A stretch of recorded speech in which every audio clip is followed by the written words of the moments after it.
Hello friend, welcome to my channels. आप सभी का हमारे चैनल पर स्वागत है। जैसा कि सीटेट 2022 एग्ज़ाम 22-23 एग्ज़ाम शुरू हो चुके हैं, जिसमें आपको राष्ट्रीय शिक्षा नीति 2020 से प्रश्न आपको देखने को मिल रहा है एनईपी से।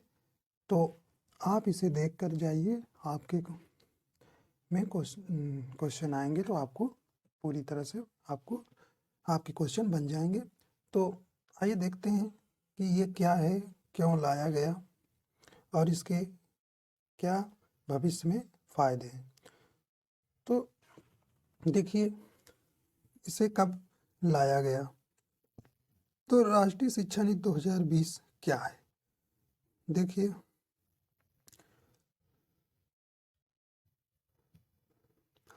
कह रहे कि शिक्षा नीति 2020 भारत की शिक्षा नीति है, जिसे भारत सरकार द्वारा 29 जुलाई 2020 को घोषित किया गया। सन 1986 में जारी हुई नई शिक्षा नीति के बाद भारत की शिक्षा नीति में यह पहला नया परिवर्तन है। तो कह रहे हैं कि जो 1986 में जारी हुई यह नई शिक्षा नीति के बाद भारत की शिक्षा नीति में यह पहला नया परिवर्तन है। तो याद रखना है कि ये कब पारित हुई, तो 19 जुलाई 2020 को। ठीक, ये जो है ये 34 साल बाद हुई है। ऑप्शन ये भी आपको प्रश्न पूछ सकता है कि ये 2020 नई शिक्षा नीति आई है, ये कितने साल बाद परिवर्तित हुई है। तो याद रखना इसमें 34 साल बाद आई है। आइए अगला देखते हैं। कह रहे हैं कि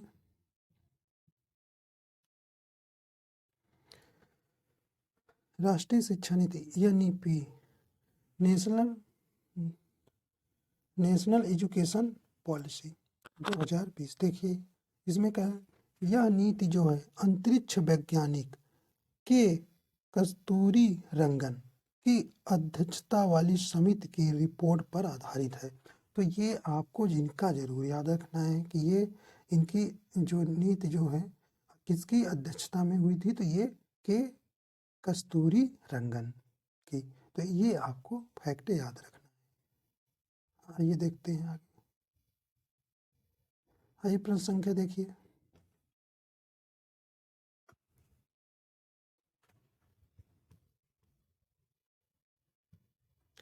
करेंगे राष्ट्रीय शिक्षा नीति 2020, करेंगे नई शिक्षा नीति न्यू एजुकेशन पॉलिसी 2020 के अंतर्गत मानव संसाधन प्रबंधन मंत्रालय का नाम परिवर्तित कर शिक्षा मंत्रालय कर दिया गया है। तो ये याद रखना है कि मानव संसाधन प्रबंधन मंत्रालय को क्या कर दिया गया, शिक्षा मंत्रालय कर दिया गया। तो एजुकेशन मिनिस्ट्री। तो ये याद रखना कि पहले मानव संसाधन प्रबंधन मंत्रालय था, आज हो गया है शिक्षा मंत्रालय। तो ये फैक्ट याद रखना है। देखिए, तो ये आप जरूर करके जाइएगा। इससे प्रश्न आपके एग्जाम में पूछे जा रहे हैं, जो कि दोनों जो 28-29 को हुए हैं, उनमें दोनों दिन एग्जाम में आपके इससे प्रश्न आए हुए हैं।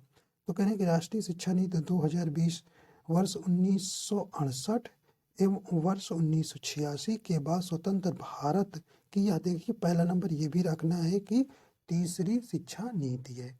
तो पहली जो है 1968 में आई थी, दूसरी जो है 1986 में, और यह तीसरी जो है तीसरी शिक्षा नीति है कि।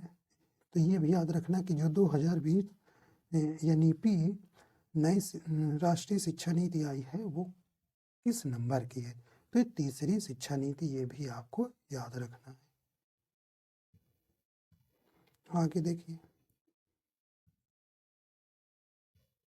कह रहे हैं कि राष्ट्रीय शिक्षा नीति 2020 एनईपी 2020 के तहत केंद्र व राज्य सरकार के सहयोग से शिक्षा क्षेत्र पर देश की जीडीपी के 6% हिस्से के बराबर निवेश का लक्ष्य रखा गया है। तो ये आपको देखना है कितने 6%।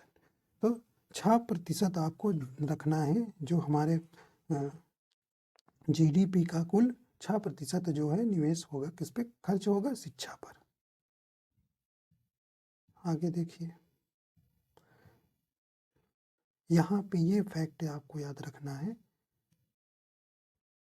कि नई शिक्षा नीति का वर्तमान सक्रिय 10+2 के शैक्षिक मॉडल के स्थान पर शैक्षिक पाठ्यक्रम को 5+3+3+4 शिक्षा प्रणाली के आधार पर विभाजित करने की बात कही है। तो ये वाला फैक्ट आपसे पूछा गया है पिछले वर्षों में। तो ये वाला आपको ध्यान रखना है कि जो 5+3+3+4 पर आधारित है।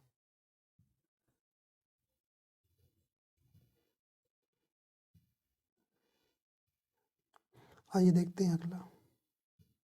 कह रहे हैं कि एनईपी 2020 के अंतर्गत एमएचआरडी का नाम बदलकर शिक्षा मंत्रालय करने का मुख्य उद्देश्य ये याद रखना है, ये फैक्ट आप रखना है, शिक्षा और सीखने पर पुनः ध्यान आकर्षित करना। तो शिक्षा और सीखने पर पुनः ध्यान आकर्षित करने के लिए जो है एमएचआरडी का नाम बदलकर शिक्षा मंत्रालय कर दिया गया है।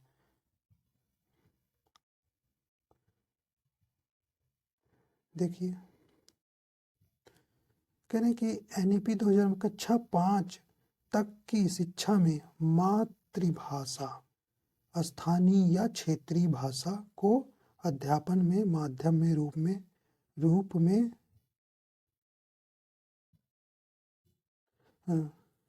अध्यापन के माध्यम के रूप में अपनाने पर बल दिया गया। तो यही एनसीएफ भी कहता है कि जो बच्चों को अपनी मातृभाषा, जो भी बच्चे अपने मातृभाषा या परिवार से सीख कर विद्यालय आए हैं, तो उनको क्या दीजिए, उनको अहमियत करिए और उनको बढ़ावा दीजिए। तो ये कह रहे हैं कि ये भी कह रहे हैं कि मातृभाषा, जो उनकी मातृभाषा है, और स्थानीय या क्षेत्रीय भाषा को अपनाकर माध्यम के रूप में अपनाने पर बल दिया गया है। तो ये आप याद रखना है, मातृभाषा और स्थानीय क्षेत्रीय भाषा को। देखिए यहाँ पे कह रहे हैं कि प्रारंभिक शिक्षा, कह रहे हैं कि 3 वर्ष से 6 वर्ष की आयु के बच्चों के लिए प्री स्कूल, बाल वाटिका, आंगनवाड़ी के माध्यम से मुफ्त, सुरक्षित और गुणवत्तापूर्ण प्रारंभिक बाल्यावस्था शिक्षा और देखभाल उपलब्ध सुनिश्चित कराना है। तो ये आपको फैक्ट याद रखना है कि किस प्रकार होना चाहिए। आपसे ऑप्शन में बनाएगा तो आप याद रखना कि स्कूल, बाल वाटिका, आंगनवाड़ी माध्यम, मुफ्त, सुरक्षित, गुणवत्तापूर्ण प्रारंभिक बाल्यावस्था शिक्षा की देखभाल। तो ये फैक्ट आपको याद रखना है। यहाँ पे देखिए आगे,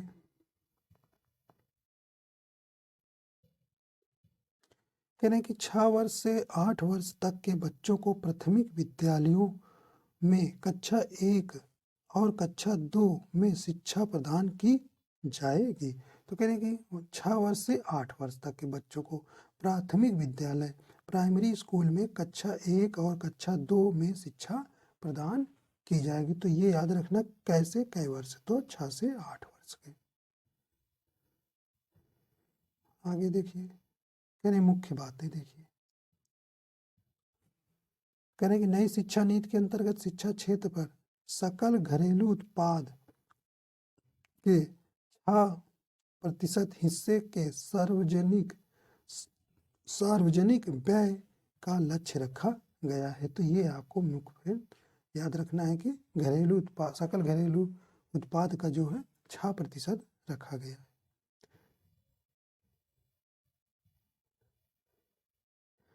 आगे देखिए,